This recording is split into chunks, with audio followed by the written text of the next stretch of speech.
ગુજરાત પણ બન્યું યોગમય 10 વર્ષની બાળકીથી લઈ 70 વર્ષના વૃદ્ધાએ યોગ કરી ચોંકાવ્યા। કોઈએ પાણીમાં તો કોઈએ પહાડ પર, કોઈએ જંગલમાં કર્યા યોગ।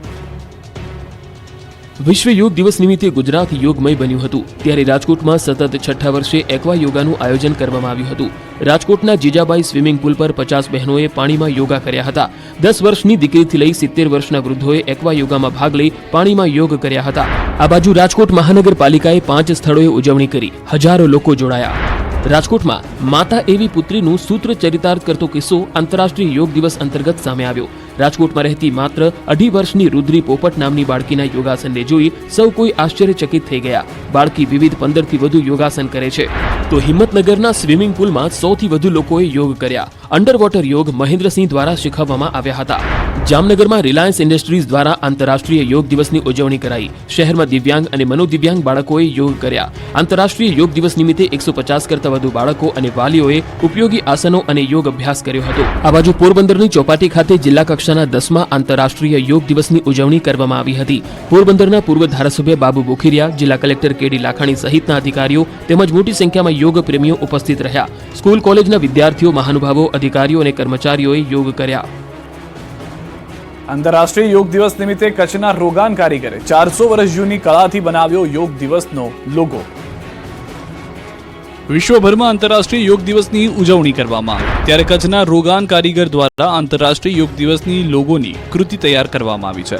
21 જૂન વિશ્વ યોગ દિવસના વિષયને ધ્યાનમાં રાખીને કચ્છના કારીગર આશીષ કંસારાએ 400 વર્ષ જૂની રોગાન કળામાં વિશ્વ યોગ દિવસનો લોગો કંડાર્યો છે। 20 થી 25 દિવસમાં આ કલાકૃતિ તૈયાર કરી છે અને તેની સાઇઝ 15x18 છે। આ કલાકૃતિની વિશેષતા એ છે કે આ રોગાન કળા મારફતે કરવામાં આવતી હોવાથી 200 વર્ષ સુધી ટકી રહે છે। આ કલાકૃતિમાં કપડું છે તે ફાટી શકે છે, પરંતુ તેના પર કરવામાં આવેલ રોગાન આર્ટ છે તે ક્યારેય બગડતો નથી। આશીષભાઈએ રોગાન કળામાં અગાઉ ચંદ્રયાન 3, રામ દરબાર, ભારત માતા, રામ મંદિર જેવી અને હવે વિશ્વ યોગ દિવસના લોગોની કૃતિ બનાવી સૌને આશ્ચર્યચકિત કરી દીધા છે। અમદાવાદની 147મી રથયાત્રા પહેલા આગામી 22 તારીખે ભવ્ય જળયાત્રા યોજાશે, તૈયારીઓ શરૂ। भगवान जगन्नाथ जी ने सांस्कृतिक पौराणिक एवं ऐतिहासिक 147મી रथयात्रा आषाढ़ी सुद बीज ने 7મી जुलाई रविवार रोज निकलશે। रथयात्रा महोत्सव पूर्वेनो अति महत्वपूर्ण जलयात्रा महोत्सव तारीख 22મી जून शनिवार रोज निकलશે। आ वखते महोत्सवना मुख्य अतिथि जगतगुरु केवल ज्ञान पीठाधीश અને अखिल भारतीय संत समितिना राष्ट्रीय अध्यक्ष अविचल देवाचार्यजी महाराज जलयात्राમાં ઉપસ્થિત રહેવાના છે। જગન્નાથજી મંદિરેથી શોભાયાત્રા સાબરમતી નદીના સોમનાથ ભૂદરના આરે ગંગા પૂજન કરવા નીકળશે। પૂજન બાદ નદીએથી 108 કળશમાં જળ ભરી મંદિરમાં લાવી ભગવાન જગન્નાથજીની ષોડશોપચાર પૂજન વિધિ કરી મહાજળાભિષેક કરવામાં આવશે। તે પછી શ્રી ગણેશજીના સ્વરૂપમાં ભગવાન શ્રી જગન્નાથજીના અતિ વિશિષ્ટ ગજવેશ શણગારના દર્શન થશે। આ જળયાત્રાને લઈને તમામ તૈયારીઓ પૂર્ણ કરી લેવામાં આવી છે। જગન્નાથ મંદિરમાં ચેકિંગ અને સફાઈ શરૂ કરાઈ છે। બોમ્બ અને ડોગ સ્ક્વોડ દ્વારા ચેકિંગ કરવામાં આવી રહ્યું છે।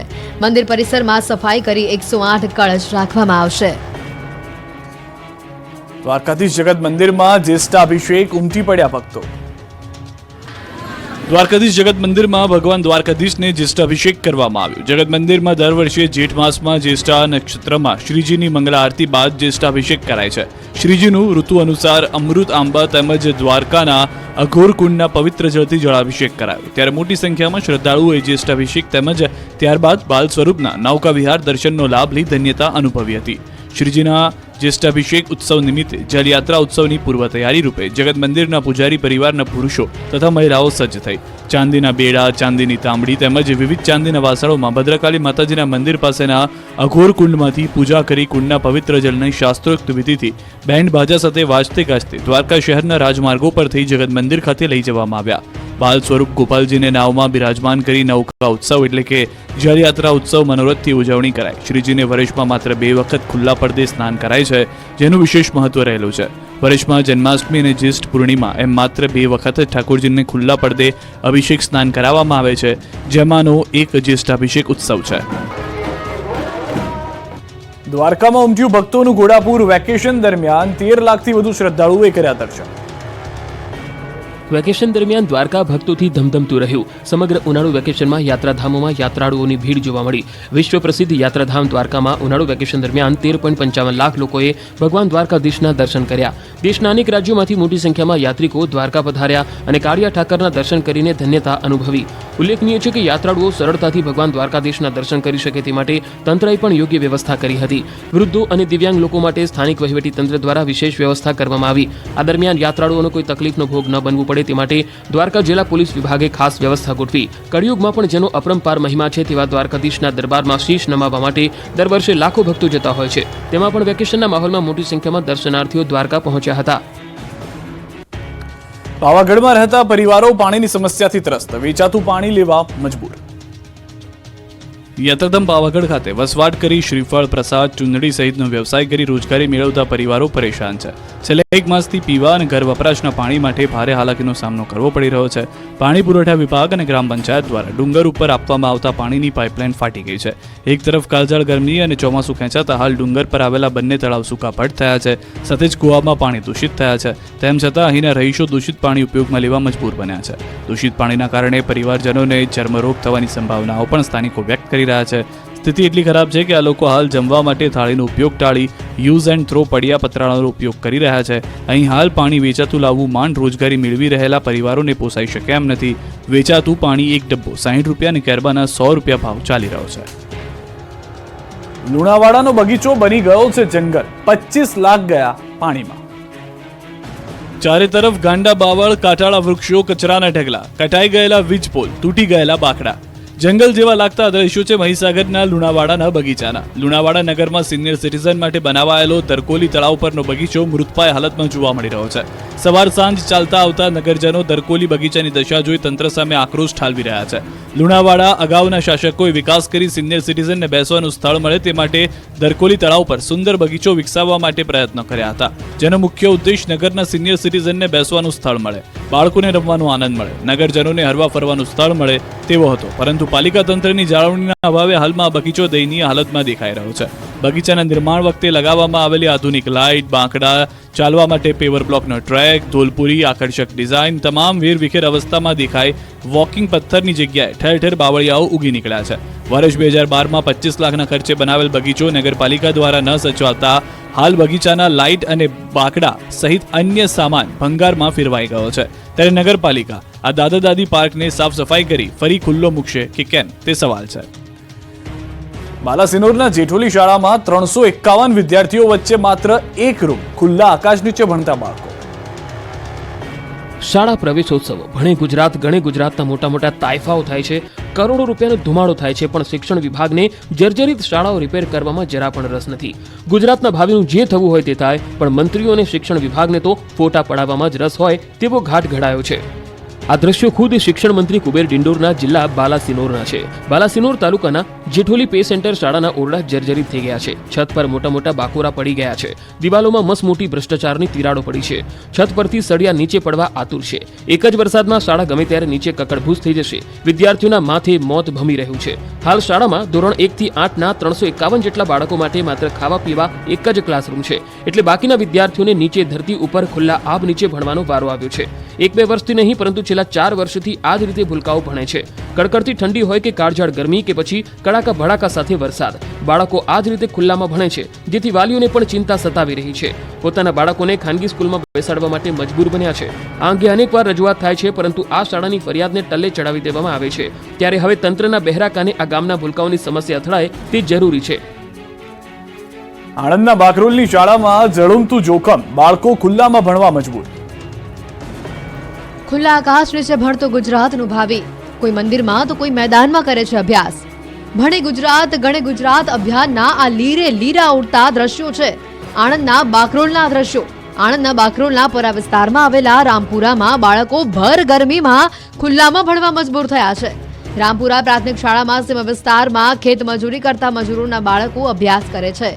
શાળાના જર્જરિત ઓરડા ઉતારી લેતા બાળકો ખુલ્લામાં અભ્યાસ કરવા મજબૂર બન્યા છે.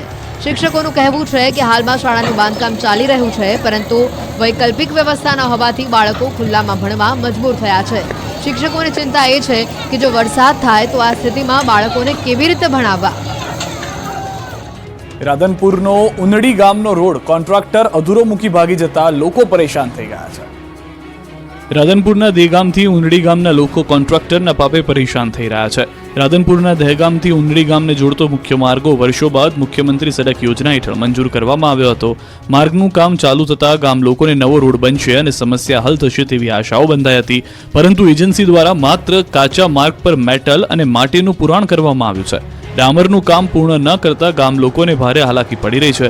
રસ્તાનું કામ 1 વર્ષમાં પૂર્ણ કરવાની શરત મૂકી હતી, પરંતુ એજન્સીની ધીમી કામગીરીના કારણે છેલ્લા 1 વર્ષથી રોડની કામગીરી બંધ હોવાથી ગામ લોકોમાં આક્રોશ જોવા મળી રહ્યો છે અને રસ્તાની કામગીરી પૂર્ણ કરવાની માંગ કરી રહ્યા છે.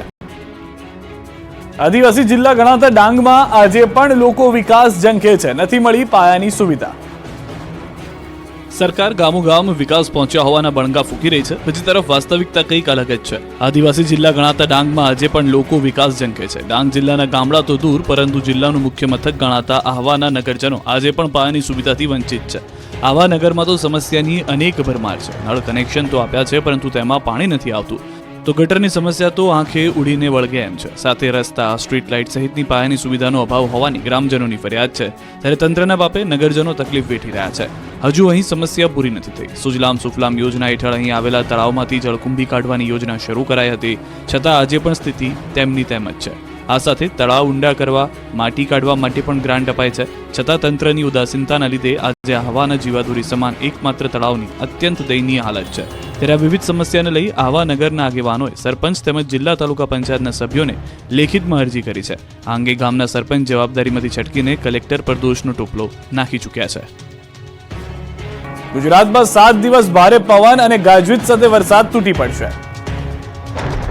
ગુજરાતમાં ચોમાસાનું આ વર્ષે 4 દિવસ વહેલું એટલે કે 11 જૂને વિધિવત આગમન થઈ ચૂક્યું છે. દક્ષિણ ગુજરાતથી પ્રવેશેલું ચોમાસું ધીમે ધીમે રાજ્યના અન્ય વિસ્તારમાં આગળ વધતું હોય છે, પરંતુ રાજ્યમાં વિધિવત પ્રવેશના 11 દિવસ બાદ પણ ચોમાસું નવસારીમાં જ અટકાયેલું છે. બીજી તરફ પૂર્વ વિસ્તારમાં ચોમાસાએ મોટી છલાંગ લગાવી છે. ગુજરાતની બદલે મહારાષ્ટ્ર, મધ્યપ્રદેશમાં આગળ વધ્યું ચોમાસું. છત્તીસગઢ, ઓડિશામાં પણ આગળ વધ્યું ચોમાસું. પશ્ચિમ બંગાળ અને ઝારખંડમાં બેઠું છે ચોમાસું. પણ 11 જૂન બાદ ગુજરાતમાં આગળ નથી વધ્યું ચોમાસું. ચોમાસું આગળ વધવા માટે 3-4 દિવસ સ્થિતિ અનુકૂળ છે. બીજી તરફ હવામાન વિભાગે રાજ્યમાં આગામી 7 દિવસ દરમિયાન રાજ્યના તમામ જિલ્લાઓમાં સામાન્ય વરસાદની આગાહી કરી છે. જોકે લોકોએ સારા વરસાદ માટે હજી થોડી રાહ જોવી પડે તેમ છે. 7 દિવસ સામાન્યથી મધ્યમ વરસાદ પડી શકે. 40 થી 45 કિલોમીટર પ્રતિ કલાકની ઝડપે પવન ફૂંકાશે. હાલમાં રાજસ્થાનના દક્ષિણ પશ્ચિમ ભાગમાં સાયક્લોનિક સર્ક્યુલેશન સક્રિય થયું છે. તેને કારણે સમગ્ર ગુજરાત રાજ્યમાં વરસાદની શક્યતાઓ છે.